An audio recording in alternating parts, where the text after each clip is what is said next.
Muhammadiyah berdiri pada titik 8 Zulhijjah 1330 Hijriah atau bertepatan pada tanggal 18 November tahun 1912 di Kauman, Kota Yogyakarta. Pendirian Muhammadiyah diawali oleh keberadaan sekolah rakyat bernama Madrasah Ibtidaiyah Diniyah Islamiyah yang didirikan KH Ahmad Dahlan pada awal tahun ke-1912.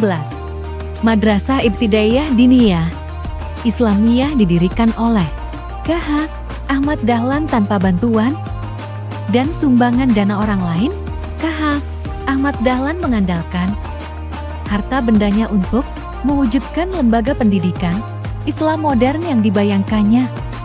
Seiring waktu, kala berdiskusi dengan para santri dan muridnya dari Quick School Jetis, KH Ahmad Dahlan mendapat dorongan tambahan agar membentuk organisasi yang diharapkan akan menjaga keberlanjutan Madrasah Ibtidaiyah Diniyah Islamiyah. Organisasi itu bernama Muhammadiyah dengan harapan agar para anggotanya dapat meneladani Nabi Muhammad SAW. Meskipun gagasan dan usulan untuk mendirikan Muhammadiyah banyak didorong oleh beberapa orang santri dan muridnya, atas dasar aturan yang berlaku, hanya nama-nama yang telah cukup usia yang dapat dimasukkan sebagai pendiri. Dalam statutan atau anggaran dasar Muhammadiyah yang diajukan kepada pemerintah Hindia Belanda, disebutkan bahwa tanggal berdiri organisasi ini adalah 18 November tahun 1912 setelah melewati proses pengajuan yang sulit dan memakan waktu lama. Dengan terbitnya Besluit pada 22 Agustus tahun 1914 0.81, akhirnya Muhammadiyah sebagai badan hukum diakui oleh pemerintah Hindia Belanda. Pada masa awal pendirian, aturan yang ditetapkan oleh pemerintah Hindia Belanda membatasi ruang dan gerak Muhammadiyah. Namun, dalam Kongres Budi Utomo yang diselenggarakan di rumah KH Ahmad Dahlan pada tahun 1917,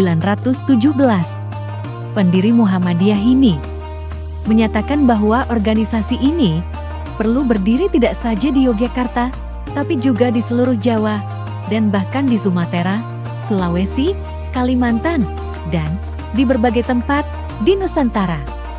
Setelah mendapat persetujuan dari pemerintah Hindia Belanda, KH Ahmad Dahlan menjadi leluasa dalam memperluas misi dakwahnya. KH Ahmad Dahlan pergi berceramah di berbagai tempat dan mengajak kaum muslimin untuk mengamalkan Islam yang membebaskan umatnya dari kejumudan, kebodohan, dan berorientasi pada amal saleh. KH Ahmad Dahlan memimpin Muhammadiyah sejak tahun 1912 dan berakhir ketika wafat pada 1923. Dari awal hingga setengah abad berikutnya, kepemimpinan di Muhammadiyah dilanjutkan oleh Kiai Haji Ibrahim pada tahun 1923 hingga ke 1931, kemudian Kiai Haji Hisham pada 1931 hingga titik 1936, Kiai Haji Mas Mansur pada titik 1936 hingga 1942, dan Ki Bagus Hadikusuma pada tahun titik 1942 hingga ke 1953. Next bahas sejarah apalagi?